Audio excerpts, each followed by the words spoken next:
The Maple Leafs are staring down the barrel of a cap crunch, and there's one obvious move to help them out of the jam. Let's get into it on today's edition of the Locked On Leafs podcast, part of the Locked On Podcast Network. It's your team every day.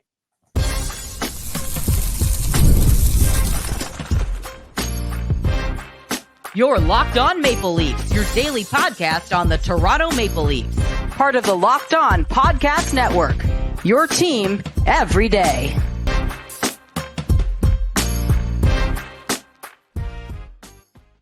Hello and welcome into the Locked On Leafs podcast, a daily Maple Leaf-centric podcast hosted by myself, Mike DiStefano, and my co-host, Dave Morassutti. Today's episode is brought to you by FanDuel. You could start the season with a big return on FanDuel. New customers can place a $5 bet, and you'll get started with $150 in bonus bets. If you win or lose, if you win your first $5 bet, you can visit FanDuel.com to get started. What's going on, Dave? How we feeling on a Wednesday? Feeling pretty good. We're getting closer to another end of the month. Close to Halloween. Yeah, you big Halloween guy? Not as much as I used to be. But it's the kids' turn now. I had my fun. Yes, my parents every year they have a tradition. They make candy apples. It's 50 years in a row. 50 years in a row that this house, because 25 years before my parents moved in, the couple who owned it, 25 years they did candy apples. And then when they sold it to my parents, they said, we'll sell it to you, but you got to carry on the tradition. And my parents have matched that 25 straight years this year. So 50th anniversary of candy apples being given out on Halloween at my parents' place. So shout out to them. And to anyone in Niagara Falls who shoots down to the Candy Apple House, I'm going to be there. I'm going to be in town. So I'll be handing out some apples to some kids while we watch the Leaf game, and should be a good time. I'm excited for it. Okay, so let's get into a couple of things today. We're going to play some Cosign, No Sign, which is always a fun game that we like to play here on the show. But before we do, there's a cap crunch that the Maple Leafs are going to find themselves in over the course of the next few days here. Guys are starting to get healthy, and there's some eligible players that could be coming off long-term IR, long-term injured reserve, and the Leafs don't have the space, both in numbers and in cap, to make all of these guys active without having to make additional moves here, Dave. So I would imagine that there's got to be something coming, right? Like the Maple Leafs have to do something at some point here, no? Yeah, you have to think, right? Because we knew that when all those moves were being made, right? We're just like, first off, how are they going to fit all these players on the roster to start the year? And then it became, okay, you created yourself a temporary solution, but we all knew that there was going to be something more permanent that would have to be done. And like, there's no more,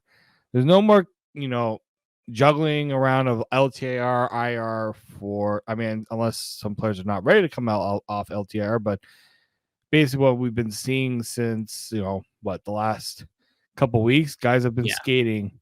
Connor Duer's been skating for 3 weeks now.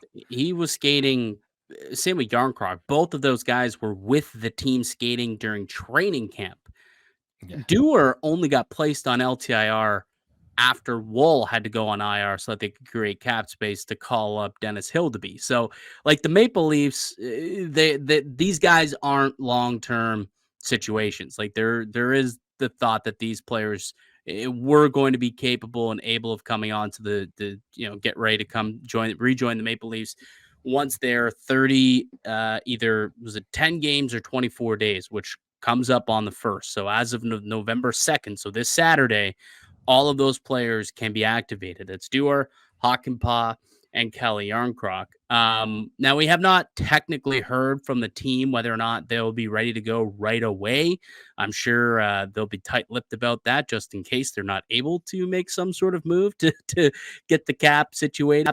But let's say that all three are ready to come off. Whose job is most in jeopardy, would you say, Dave? And look, there's got to be three guys. If all three, Duer, Hakanpää, and Yarncroc come off IR, it's not just one player, but there's three players that the Leafs are going to have to either trade and or waive or send down to the minors of some kind? Well, if I were to say, if I was to put my GM hat on and look at what players haven't exactly been performing up to snuff, David Camp would be one, right? You know, I think the fact that he got scratched and has, not exactly been seen as you know, a trusted player for Greg Berube. You'd waive David Camp though? I mean, I don't even know if that's even going to be enough, right? Like, he'll get some salary off the books, but it's not going to be enough. Well, let me see if I can quickly do some math here. I'm just on Puckpedia right now, and I'm Some gonna cap see. shenanigans. Yeah, the cap shenanigans. If you end up signing all these players and they all are ready to come back onto the team, move from LTIR back up to the group. There we go. So now I have all these players available, everyone healthy. You're sitting with 26 players with a projected cap of $92.2 million. So you're over by 4.2 million. So they got to somehow get rid of $4.2 million. So David Camp doesn't necessarily get it done himself. And keep in No, mind, you can only waive at least 1.15 million of cap can be buried. The I rest believe is so. still going to count towards the Maple Leafs roster. So, even if you do waive David Camp, you're only actually getting 1.15 in cap space, not the full 2.4, right? Yeah, exactly. So that's what I'm saying. Like, waiving him might not even be enough. And the problem is, I don't see a team trading for David Camp right now. So that just adds to how complicated that is. Another player that you can look at to potentially be moved out, like Connor Timmins, right? If Timmins Hakanpää, over Myers? I think you could go one or the other, but Timmins has the higher salary, right? So, Yes. like, waiving him should at least give you enough for Hakanpää or close to it, if I'm not mistaken. I think Well, here Hakanpää's I'll send them both down and see if that works. I'll send both those guys down and see where we're at for cap wise. No, you still need to get rid of $3 million. So that yeah. doesn't even help you getting Well, rid of who's just those. making $3 million on this roster right now? Though, Well, you actually need 3.1. So even trading away, that's the thing. Like with these guys who we're talking about, like they're still like it's really not even possible to waive a guy like David Camp. Like you need that full salary off the books. You do. yeah. And same with Timothy Liljegren. You need the full salary off the books. And that's kind of the main guy who I think would make the most sense to deal away. Like, I don't know if David Camp is necessarily expendable. Like, he still is part of this team. He's still a quality fourth line center who can kill some penalties. So it's not as though he's not sitting in the press box every night. But there is one other guy who makes $3 million against the cap that is sitting in the press box that the Maple Leafs at this point, honestly, just can't simply afford. And like I said, that is Timothy Liljegren. He is the main guy who needs to go right now, in my opinion. Again, they got to create 4.2 million in cap space. I think you can create 3 out of that 4.2 if you can find a taker for Liljegren and get that full contract off the books. And it doesn't seem like anyone wants to play this guy right now. So, whether it's Timmins or it's Philip Myers, you assume Yanni Hakanpää, who they signed this summer, has more of a leg to stand on to get into the lineup over all 3 of those players. Liljegren's never going to see the ice. So why do you have that $3 million contract? That's the player that the Maple Leafs really need to find a way to get out under from. Yeah, and I don't even think it's just going to be him. I think there's going to be more players moved out, but yeah, like it does start with Liljegren. I mean, it's always started with Liljegren, and I don't know where exactly Brad Treliving goes with that. We haven't heard Lily. It's been radio silence. It's been crickets all this, and frankly, you could use some of these players in the lineup, right? You could use a Kyle Yonko right now. You could use a Yanni Hakanpää right now. The problem is, you're up against the cap, and you're up against roster. Unfortunately, a numbers game with the roster too. So, yeah, I don't know how long really the Leafs can go on with this without this being solved in any way. Yeah, there's going to have to be something done for sure. I've got a couple of options though when it comes to moving on from Liljegren. Some teams that might make sense. Last week you went and you did you wrote an article on Sportsnet.ca detailing some teams that you thought made sense. I've now gone and done a little bit of research to see, all right, who first of all can even afford to take on that contract because it's not many teams, and who would it make sense to take? And I found three teams that might be willing to roll the dice on acquiring a 25-year-old, maybe NHL defenseman in Timothy Liljegren, who's making $3 million. We'll tell you those teams on the other side. I'm Mike DiStefano with Dave Morassutti. You're listening to the Locked On Leafs podcast, part of the Locked On Podcast Network. It's your team every day. Today's episode is brought to you by PrizePicks. You can now win up to 100 times your money on PrizePicks with as little as 4 correct picks. PrizePicks is the only real money daily fantasy platform with an injury insurance policy, so your lineups stay in play even if one of your players gets injured or if your player leaves in the first half and doesn't return. PrizePicks keeps your lineup live. PrizePicks puts its members first with all withdrawals fast, safe, and secure. When my picks hit, I get my money in as quick as 15 minutes. You can sign up today and get $50 instantly when you play $5. You don't even need to win to receive the $50 bonus. It's guaranteed. PrizePicks is the best way to win real money this season. Which players are going off, which ones aren't. Make your picks in less than 60 seconds and turn your sports opinions into real money all season long on PrizePicks. Download the app today. Use the code LOCKEDONNHL. You'll get $50 instantly after you place your first $5 lineup. PrizePicks. Run your game. The Locked On Leafs podcast continues with Dave Morassutti and myself, Mike DiStefano. We've got new podcasts coming out to you each and every weekday, Monday through Friday.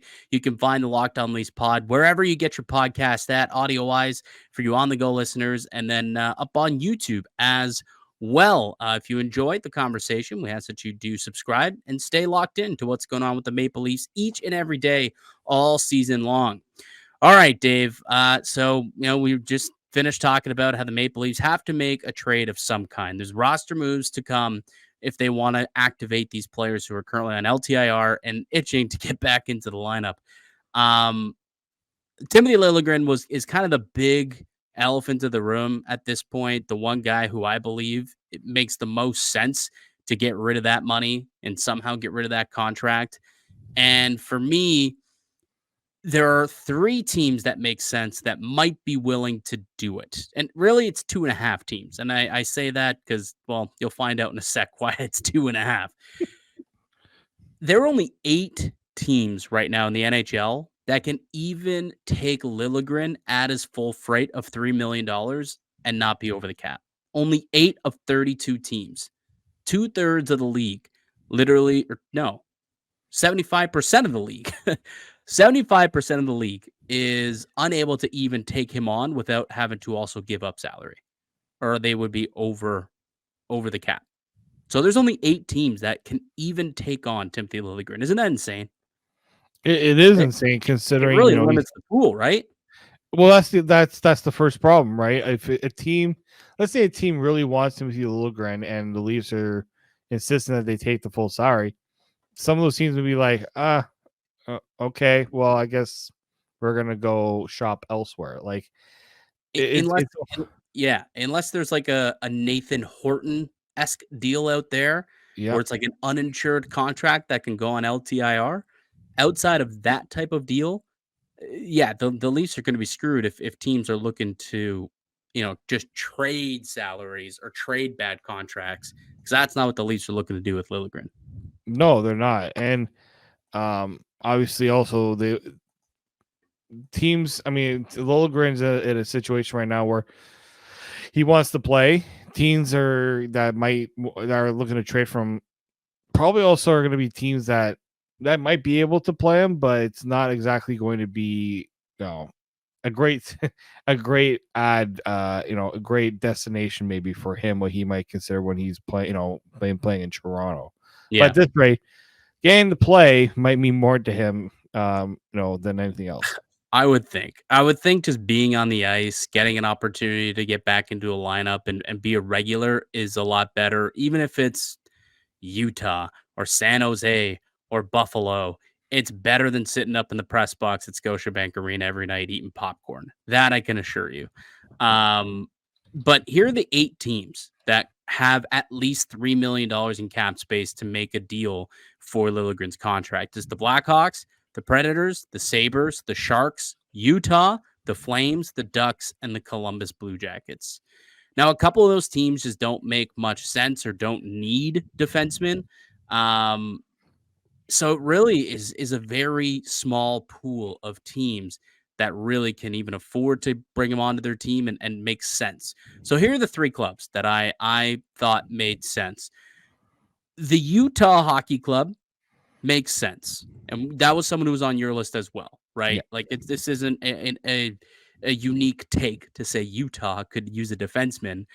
They've got cap space and they've got injuries to that blue line. They lost 2 guys, Sean Dursey, and they also lost who they bring him from Marino. John Marino. 2 guys who are on the right side who they expected to be in their top 4. Well, they're no longer available to them for the next few months. So they desperately need some help on the back end. And this is a team that was looking to make a step. So although Liljegren isn't as good as those players, most likely, at least he can play in the NHL and would be better than the options who they currently have, who they are, having to call up from the American League. So that's one option. Plus, you also have to think about it too, because Liljegren has not just $3 million against the books this year, but $3 million against the books next year. So teams that know if they have a lot of players that they got to take care of and look after next, like this upcoming off season, they're not going to be as motivated to take on salaries that extend into next year, right? So Utah is one of those teams that have their core locked in for next season and the cap space is there and available. So that could make sense for the Utah Hockey Club. Yeah, Utah was always my top destination just because it would be tough for 2 reasons. One, it'd be tough for them not to justify doing this deal because they're a team that wants to compete this year. And they when you lose two top 4 defensemen, I don't care how much, how good your team is. Well, I mean, in Utah's case, they're not a bad team, but they're not a great team. Like, no, tough teams have a tough time getting over that, right? So overcoming that. And that's why I felt, this is a team that needs to, look at this, for this year, but also going forward too, right? Like, you want to make sure that you're continuing to add, you continue to try to find ways to improve your team. And look, this is also a Utah team that has gone out and grabbed players that other teams have discarded, right? Yusuf Alamaki was, I believe, placed on waivers by the Flames. And he, ever since he has come to, well, when he was in Arizona at the time, and now he's been a fixture on that blue line ever since, right? There's a different pressure playing for a team like that than there is playing, in Valimaki's case, a Canadian market in Calgary, and for Liljegren in Toronto.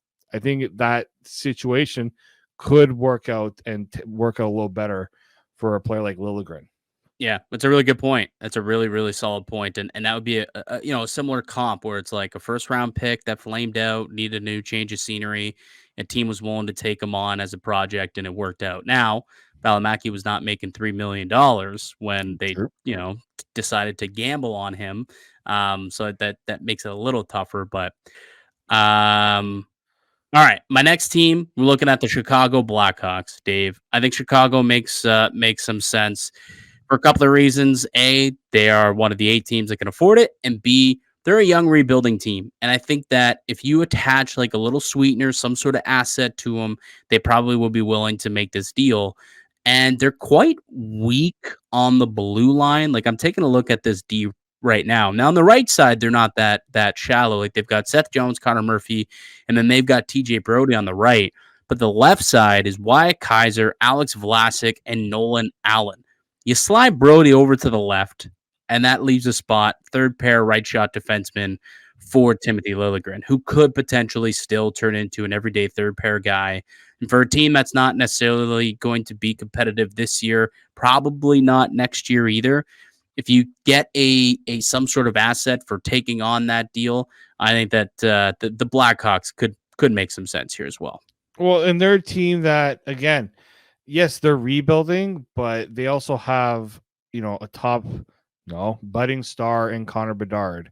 They're a team that, frankly, has been a little surprising this year in some of the, they just beat Colorado the other day. They're a team that wants to, and frankly, in that market, you can't be bad for long. You have to. There's expectation, after what they went through, the dominance that they went through the early 2010s. Like, this is a team that wants to, take advantage of the fact that they got Bedard, and they got to start building up. Now, is Timothy Liljegren going to drastically improve that team? No, but he's going to be a lot better than, as you said, than some of the options that they're currently playing. And they got a lot of young defensemen that you don't want to be throwing out and playing early than they should. And that's what teams in rebuilds TJ Brody, a good veteran guy, will help, bring on these defensemen, but he's also there to make sure these defensemen aren't being thrown out in a situation that they shouldn't be playing in. For sure. And also, you talk about there's familiarity there. If you want to play Brody and Liljegren together, they've played together before. They've had success before. A couple of years ago when Brody and Liljegren got a chance to play with each other. So there's some success there. So possibly you could try and reunite that pairing, a little bit of familiarity. So there's Chicago. I said 2.5 teams makes sense. I'll explain the other half team on the other side, Dave. So we'll get to that. We'll get to a quick cosign, no sign coming up on the other side. You're listening to the Locked On Leafs podcast, part of the Locked On Podcast Network. It's your team every day. Today's episode is brought to you by FanDuel. Get ready to tackle the NHL season with FanDuel. It's America's #1 sportsbook, because right now new customers can bet $5 and get $150 in bonus bets if you win. The FanDuel Sportsbook app gives you everything you need to place live bets on the NHL all in one place. So when you get a hunch in the middle of a game, you can check out the latest stats, view live play-by-play, and so much more on the same page where you place your bets. Just visit FanDuel.com to join today. You'll get started with $150 in bonus bets if you win your first $5 bet. That's FanDuel.com. Never waste a hunch and make every moment more with FanDuel, the official sportsbook partner of the Locked On Network. Welcome back into the Locked On Leafs podcast. It's Mike DiStefano and Dave Morassutti with you. We're talking about the Timothy Liljegren situation, the Maple Leafs needing to offload some salary in order to activate a few of their players from LTIR, which is they're eligible to be activated on Friday in time for Saturday's game against the St. Louis Blues. And the player we're kind of picking on, well, not picking on, that we've circled as, I guess, the most expendable would be Timothy Liljegren. I said Utah is a good option for them to pick up the phone and see if Utah's interested, possibly the Chicago Blackhawks. And the other team that I thought does make some sense, Dave, possibly could be the Calgary Flames. Now I know what you mean by half. Right. Like, are they willing to make that deal is the question, because that was a big issue last year. It seemed like the Leafs, there was a Leaf tax. There was a Brad Treliving tax when it came to making trades for both Zadorov and Chris Tanev, and the Leafs were unwilling to meet those demands.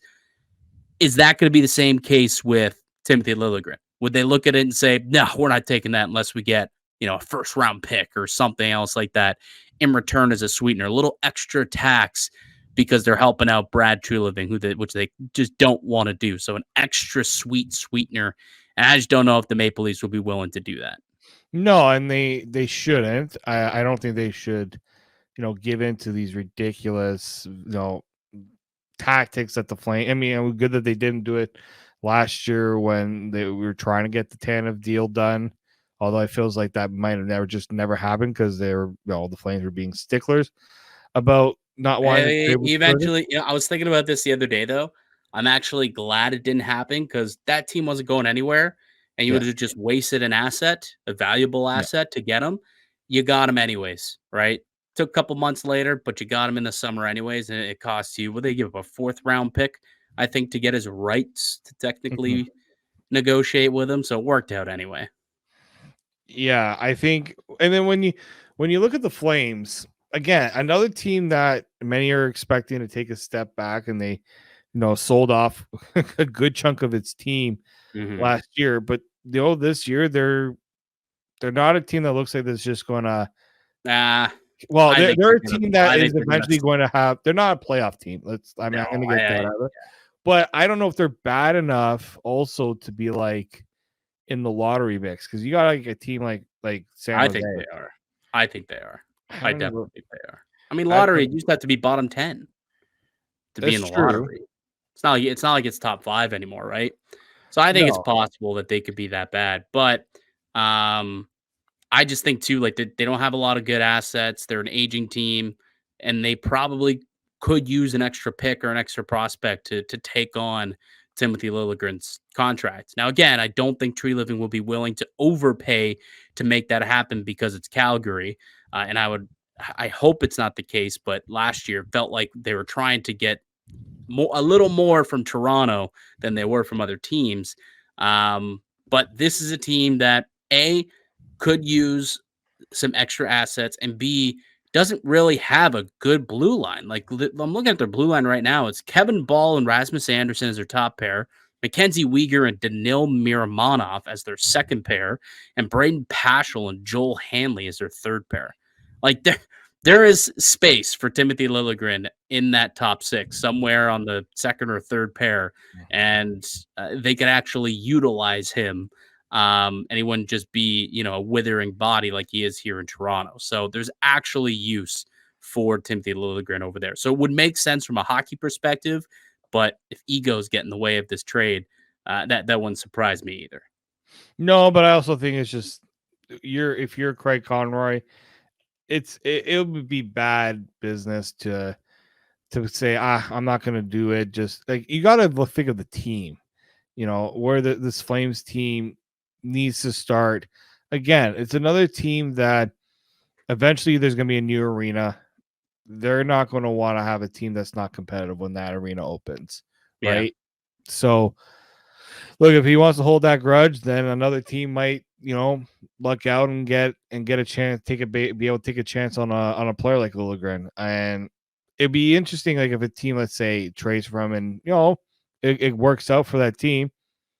If I'm the Flames, then you're going to be wondering, maybe we're going a little too silly with this idea of not trading with a former GM. Yeah.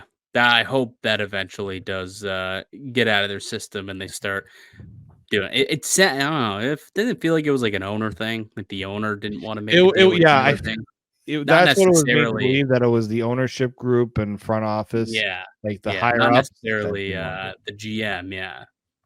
But Yeah. I want to say Jelena. It's not Jelena. Who's their GM? Oh no, in Calgary it's Conroy. Conroy. That's it. Yeah. I knew it was someone who was on that team that went to the '04 Cup final. It was Conroy, not Jelena. But yeah, so those are three teams that I think makes sense from a cap perspective, from a needs perspective.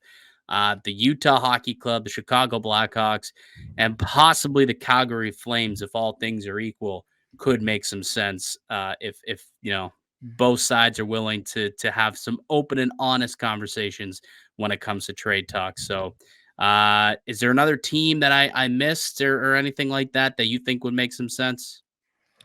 I mean, ever since I kind of wrote the article, I don't know if any really team sticks out. I constantly bring up a team like Anaheim just because they're a team that has the cap space, and They're just so deep on the blue line is the problem. Like he'd be in the press box with them every night too. so that's why I didn't think of that. And yeah, I just don't really know many other teams that are gonna want to do a deal like this. It's a thin pool, which makes it, a much more difficult trade to make, which again goes back to why did you sign him to this contract in the first place if you didn't Yeah. believe that he was good enough to make your roster? If you knew you were going to go after, a guy like Hockenpah in the summer, if you knew you wanted to go after a couple other players, doesn't make sense to me, but no sense complaining about it anymore, I suppose. A trade will happen over the next couple of days. I'm assuming, unless someone gets hurt and ends up on LTIR or there's some other tweak and these guys can't come off, but something has to be done over the next little bit. All right, we'll push cosign, no sign to tomorrow, Dave. I got to run here. But that's going to do it for us here today on the podcast. I'd like to thank you all for listening and supporting the show. You can subscribe to the Locked On Leafs podcast on all platforms and receive daily Leafs content. Follow myself on Twitter at Mickey_Canuck. Follow Dave at D_Morassutti, and follow the show as well at Locked On Leafs. We'll be back with another episode for you guys tomorrow. But until then, keep it locked right here on Locked On Leafs.